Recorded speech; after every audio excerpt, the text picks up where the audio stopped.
So lastly, we have our GPS antenna here.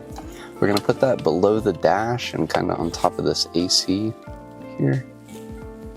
So we're going to peel off the back here. And then right on top of this vent, there's a flat spot. So we're just going to locate that. There we go. And once you have it on the top of the material, just press down flat so it'll stick. There we go. And so our GPS antenna is like right around here, just a little lower, and it'll just go through the plastic perfectly fine. And now we're going to route all of our plugs down to the glove box to plug into the VLine.